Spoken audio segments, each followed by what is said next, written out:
Tinggallah bersama aku. Saudara-saudari yang terkasih, salam hangat dari Rumah Retret Batam Oase Center. Salam sehat selalu.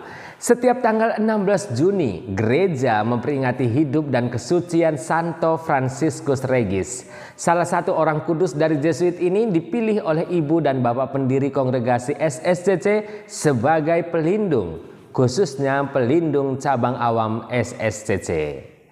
Daripada membuang banyak waktu mencari dan meramu berbagai sumber untuk membuat narasi untuk sahabat semua, tim akhirnya memutuskan membuat wawancara langsung saja dengan seseorang yang bisa menjadi sumber pengetahuan kita. Nah, kali ini kita akan mengenal sosok Santo Fransiskus Regis dan cabang awam SSCC lebih dekat melalui percakapan saya dengan seorang suster SSCC. Mari kita simak bersama tayangan berikut ini. Salam hangat dari Rumah Retret Batam Oase Center. Salam jumpa kembali. Kali ini saya bersama dengan Suster Lia SSCC.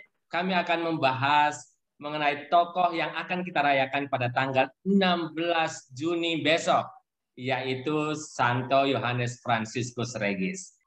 Supaya lebih mengenal mengapa Santo Fransiskus Regis menjadi pelindung kongregasi kami dan peran di dalamnya, makna bagi kami, makna bagi anggota secara keseluruhan, atau kenapa tokoh ini kemudian masuk ke dalam kehidupan kongregasi, mari kita bincang-bincang bersama dengan Suster Lia.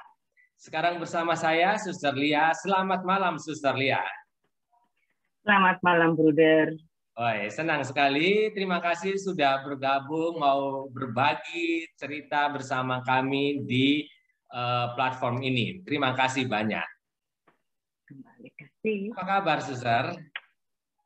Baik, Bruder. Bruder sendiri apa kabar? Saya juga baik, ya. Terima kasih, Suster. Namanya ya Suster Lia, tapi secara detailnya seperti apa biar Suster Lia memperkenalkan diri. Suster Lia, silakan, Suster. Ya, terima kasih, Bruder.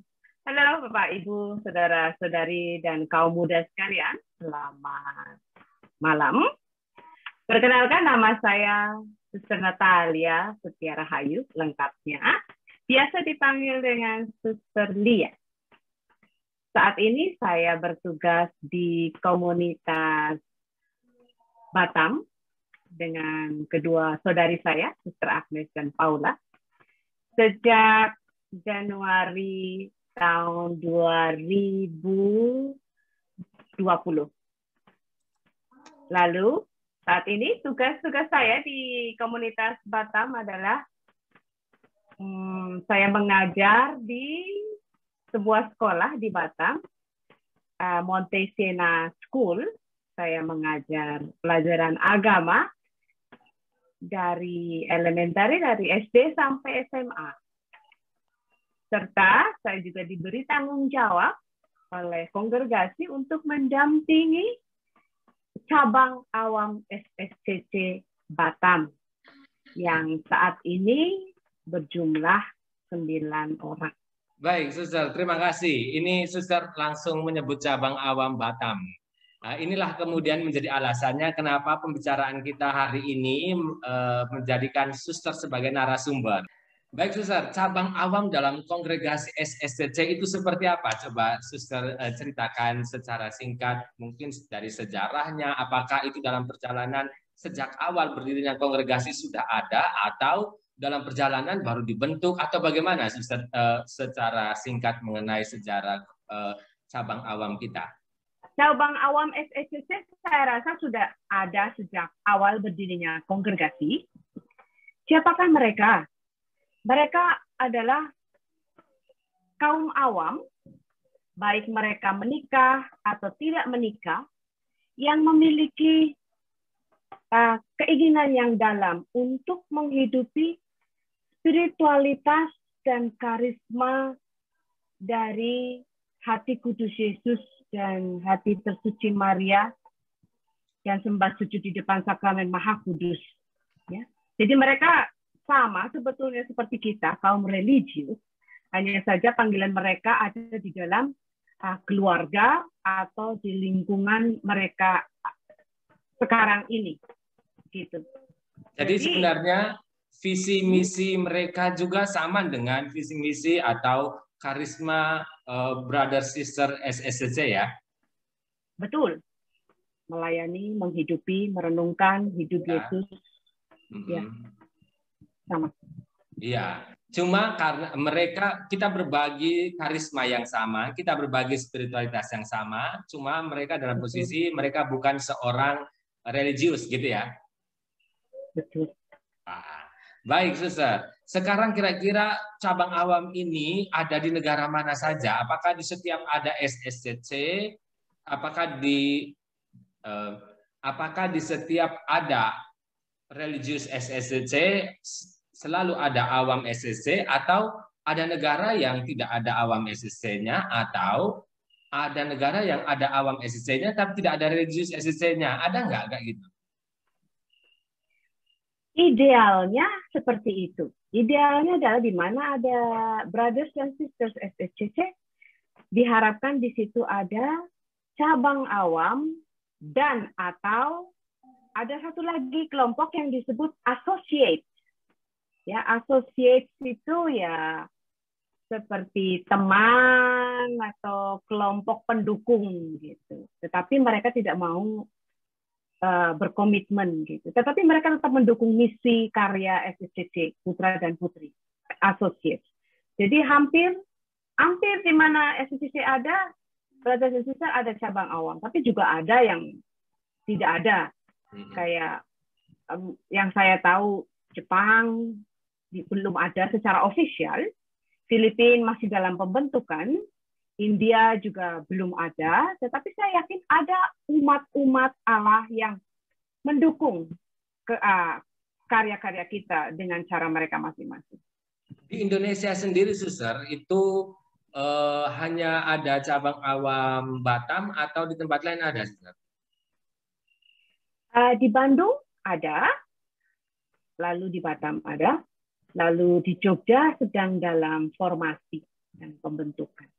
Baik, jadi tadi Pastor Suster katakan cabang awam itu mereka yang kemudian berkomitmen.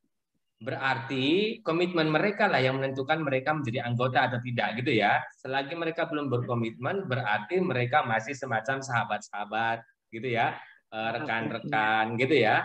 Oke, jadi betul. Yang menentukan bahwa mereka anggota atau tidak, mereka bersedia berkomitmen. Baik, terima kasih Suster. Tambahan lagi pertanyaan saya. Mungkin penonton kita atau sahabat-sahabat kita yang lain itu bertanya-tanya, apakah mereka bisa berdiri sendiri atau harus selalu bekerja sama dengan putra atau putri SSCC? Artinya bahwa apakah mereka itu di bawah bimbingan atau berjalan bersama? Ini kan menjadi pertanyaan penting. Di bawah bimbingan atau kemudian mereka bisa menentukan sikap sendiri sehubungan dengan interpretasi mereka tentang spiritualitas kita. Mereka harus di bawah bimbingan dari religius SSCC itu sendiri kan, di dalam konstitusi mereka, pembentukan mereka, pembelajaran mereka harus didampingi oleh kita, religius. Lalu ketika mereka berani berdiri mengungkapkan komitmen mereka, mereka akan dibentuk komunitas. Ya, komunitas cabang awam yang didampingi oleh kaum religius. Misi-misinya sama seperti yang saya bilang, gitu. Jadi ya keluarga sama seperti keluarga.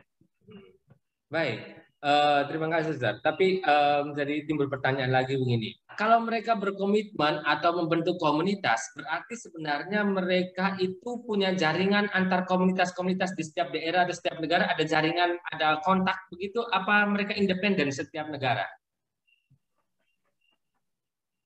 Well, komunitas itu ada, yang saya mengerti adalah mereka memiliki di setiap negara. Lalu mereka punya komunikasi khusus, ya, dan setiap diharapkan setahun sekali mereka melaporkan atau men-sharingkan dalam bentuk tulisan atau magazin atau majalah kegiatan selama setahun. Apa yang mereka lakukan, lalu nanti itu dikompilasi seluruh negara dan di-sharingkan, ini loh yang sudah dilakukan cabang awam di berbagai tempat seperti itu. Jadi mereka punya jaringan komunikasi tersendiri, dan sekarang setelah kemarin General Chapter itu kan ada agenda khusus ya, tim khusus dari cabang awam untuk memperbaharui konstitusi mereka, yang disebut statuta ya, statuta mereka, dan juga bagaimana melihat kembali spiritualitas dan formasi mereka dan segala hal. Jadi itu masih terus diperbaharui. Jadi mereka punya organisasi khusus dalam kongregasi khusus untuk cabang awam. Oh, itu makanya mereka semacam punya statuta atau punya semacam ketentuan cara hidup gitu ya, Sister ya? Iya. Oh, oke, keren. Baik, Sister. Setelah penjelasan begini, mungkin ada saudara-saudari kita yang lain yang menonton ini terus mulai merasa tertarik menjadi anggota cabang awam kita. Kira-kira apa yang harus mereka lakukan di awal-awal, terus prosesnya seperti apa, kemudian menjadi berkomitmen. Itu prosesnya dari awal kira-kira seperti apa? Cara menjadi cabang awam, anggota cabang awam itu mudah. Yang pertama, ya, saya rasa Katolik ya, harus Katolik, dibaptis. Lalu yang kedua, memiliki semangat untuk mendalami, menghidupi spiritualitas dan karisma SSCC. Jadi masuk itu bukan karena siapa-siapa, gitu ya, tetapi karena panggilan. Sama seperti kita, di panggilan. Saya ingin membaktikan hidup saya kepada Hati Kudus Yesus Maria sebagai cabang awam di SSCC. Jadi itu iman Katolik, memiliki niat untuk melayani dan hidup berkomunitas, ya, hidup berkomunitas di mana dia tinggal. Kalau sudah punya 3 hal ini ya, tinggal menghubungi Romo Suster yang ada di tempat. Sengaja kita mulai pembahasan dengan cabang awam karena Santo Fransiskus Regis ini adalah pelindung cabang awam dalam kongregasi SSCC. Suster bisa jelaskan ke kita, pelindung cabang awam kongregasi SSCC adalah Santo Fransiskus Regis. Ini apakah dalam perjalanan kongregasi itu diberikan kemudian atau emang sejak awal Bapak dan Ibu pendiri sudah menetapkan bahwa Fransiskus Regis ini menjadi pelindung cabang awam? Betul, Bruder. Statement Bruder yang terakhir. Pelindung cabang awam ini, mengapa Santo Fransiskus Regis atau Francis Regis? Kalau dilihat kan dia Jesuit. Dia berasal dari Society of Jesus ya. Jadi dia seorang Jesuit. Ini kembali kepada Bapak dan Ibu pendiri kita. Saya rasa di dalam dokumen kita, Bapak pendiri waktu dia menjadi masih calon, menjadi pastor, dia itu sudah bertanya, berdoa kepada Tuhan, saya ingin mendirikan sebuah kongregasi atau kelompok seperti apa ya? Lalu kemudian dia menemukan kisah hidup Santo Francis Regis ini, gitu. Dan di kisahnya Santo Francis Regis inilah Pastor Caudrin, pendiri kita, Bapak pendiri kita, ini loh yang saya mau, gitu ya. Semangat dari Santo Francis Regis ini, cara hidupnya, semangatnya, inilah yang dia inginkan. Saya rasa tidak hanya untuk cabang awam ya, bagus kok untuk kita juga sebagai religius, gitu ya. Begitu, Bruder. Ya, jadi ternyata Bapak pendiri itu semacam punya kesan tersendiri dengan kisah hidup Santo Jesuit ini ya, seorang Santo Jesuit ini. Betul. Menyentuh hatinya, terus menginspirasi gitu ya, menjadikan dia sebagai seorang imam dan juga sekaligus menginspirasi dia membentuk kelompok ini gitu ya, kelompok putra-putri SSCC ini dan cabang awam pasti ya, dengan awam pada saat awal berdirinya kongregasi kita. Baik, Sister. Kira-kira semangat hidup Fransiskus Regis mana yang menurut Suster itu cocok diterapkan kepada cabang awam kita? Baik, dua hal dari kisah hidup Santo Francis Regis itu yang menarik bagi Bapak dan Ibu pendiri kita adalah bahwa dia adalah selalu percaya pada God's providence. Dia percaya pada penyelenggaraan ilahi. Dan juga yang kedua adalah dia itu memiliki semangat, ya, zelot, semangat yang luar biasa, baik dalam melayani maupun hidup doa. Gitu. Jadi semangatnya ini luar biasa. Dan yang ketiga sebetulnya dia orang yang humoris, gitu. Itu yang buat saya menarik ya dalam dokumen yang diberikan adalah dia selain man of providence, zelot, dia juga humor. Jadi jangan serius-serius amat. Buat saya, betul juga ya, gitu. Itu. Lalu dan juga pelayanan dia kepada orang-orang kecil ya, dia selalu pergi ke pedesaan. Kenapa ke pedesaan? Karena menurut dia itu tempat yang jarang dikunjungin oleh para religius, para pastor, para biarawati. Terus dia mengunjungi anak-anak. Kenapa anak-anak? Karena anak-anak itu adalah masa depan kita, future kita. Lalu dia dengan anak-anak dia bisa berkomunikasi dengan para orang tua. Gitu. Jadi dia seperti Samaritan yang baik hati. Dia mengunjungi, menolong orang yang tidak dipandang. Jadi buat saya itu memang bagus sekali diterapkan. Iya, jadi semacam begini ya, Suster ya. Pada saat religius itu tidak menjangkau daerah itu, kemudian Fransiskus Regis sampai di sana, gitu ya. Itu menurut saya satu cara berpikir yang bagus, bahwa saat religius tidak sampai, saat inilah awam harus sampai ke sana, seperti itu ya. Itu keren. Ya, ini cara berpikir. Jadi sekarang kita menemukan mengapa Fransiskus Regis kemudian menjadi pelindung cabang awam kita, karena emang semangat itu yang harus diambil. Pada saat tidak bisa digapai oleh religius SSC, baik putra maupun putri, disitulah peran kita sebagai awam. Suster bisa ceritakan sedikit ke kita, keadaan cabang awam sekarang ini jumlahnya semakin bertambah atau jumlahnya menurun? Di mana? Di mana saja? Apakah di setiap tempat berbeda-beda? Ya, setiap tempat berbeda-beda. Seperti saya rasa di Indonesia kita masih berproses, kita memiliki calon-calon. Hanya karena pandemik ini, seperti di Batam ini, kita masih belum bisa move on dengan para calon-calon yang tertarik ini karena protokol kesehatan itu ya. Tapi yang saya tahu di Bandung mereka sudah memiliki pertemuan-pertemuan bagi para calon gitu.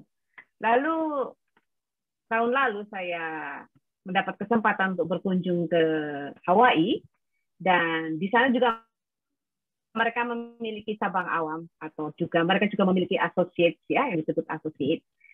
Dan mereka jumlahnya cukup banyak, tetapi ya usia mereka juga sudah lanjut. Jadi di sini saya melihat realita mereka atau juga mendengar sharing-sharing mereka bahwa meskipun ada yang tidak bisa pergi kemana-mana, tidak bisa mengikuti pertemuan rutin, karena kondisi fisik mereka harus di rumah, sakit, tapi mereka masih anggota.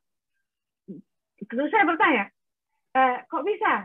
Iya, mereka tidak bisa berkunjung kemana-mana, tetapi mereka tetap hidup doa. Mereka tetap menjalankan hidup doa di rumah mereka, meskipun mereka tidak bisa berkunjung, melayani, membantu kita. Tapi doa. Jadi itu masih dianggap dan mereka masih anggota dan mereka aktif, itu disebut aktif ya, karena doa, hidup doa. Lalu bagi Ini anggota semacam yang semacam pesan bagus buat kita ya, bahwa doa itu bukan tindakan pasif, tetapi itu adalah sebuah aktif, tindakan aktif, itu adalah karya aktif, gitu ya. betul karya aktif. Jadi menjadi anggota cabang awam bukan berarti, aduh saya sudah tua, saya nggak bisa ngapa-ngapain. Well, no. Doa, mendoakan anggota lain yang masih sehat dan juga para religius yang masih berkarya seperti itu. Jadi itu di Hawaii ya, realita di Hawaii. Jadi juga bagi anggota yang aktif, mereka mengunjungi anggota yang ada di rumah, gitu seperti itu. Lalu di negara-negara lain, Spanyol mereka cukup aktif awamnya. Lalu di Latin Amerika juga mereka aktif sekali. Ini apa harapan suster untuk cabang awam ke depannya? Ya, saya ingin mereka berkembang, ya. Makin banyak anggota, menginspirasi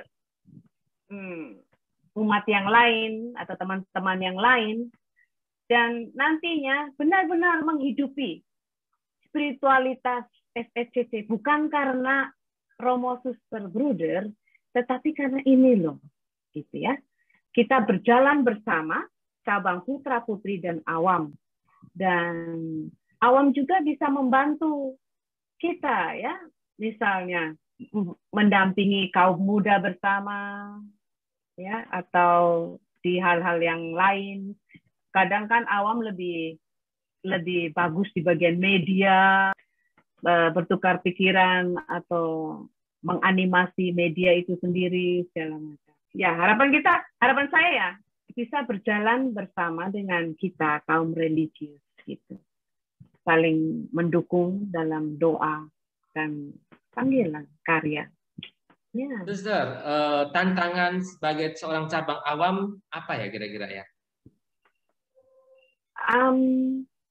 Saya rasa tantangannya sama seperti kita, komunikasi.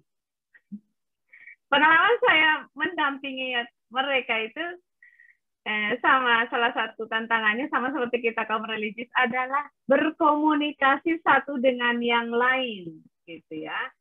Bagaimana caranya kita belajar berkomunikasi dengan baik dan benar, berkomunikasi yang membangun, gitu kan? Itu kan tantangan seumur hidup.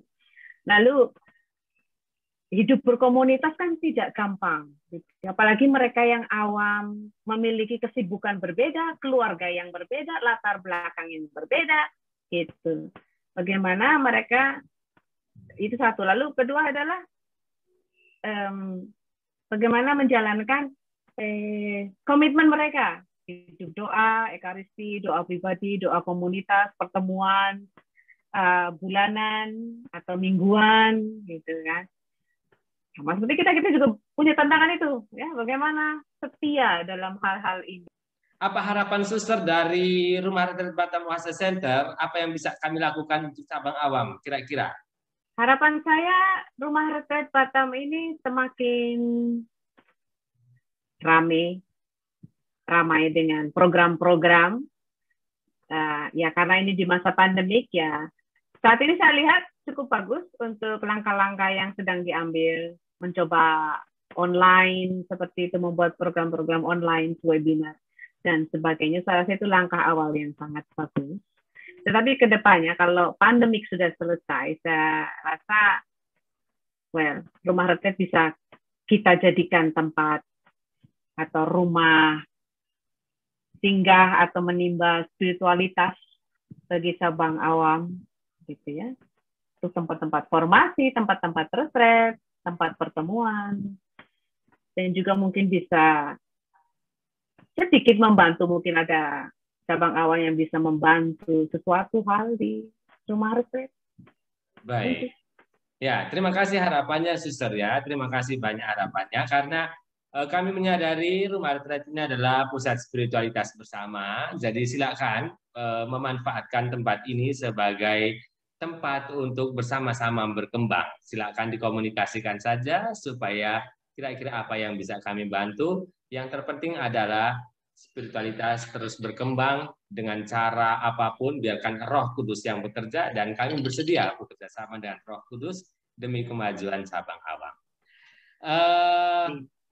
Terima kasih Suster atas waktunya, setengah jam kita berbicara, tetapi saya rasa nanti akan saya edit juga mengenai bagian-bagian tertentu, dan baru kita nanti akan lihat bersama videonya seperti apa sebelum dipostkan. Demikian saudara-saudari perbincangan kita malam ini bersama dengan Suster Lia SSCC sehubungan dengan peringatan wajib Santo Fransiskus Regis, pelindung kongregasi SSCC, khususnya pelindung cabang awam SSCC. Kiranya persembahan ini berkenan bagi kita semua, khususnya berkenan di hati para cabang awam SSCC dimanapun berada.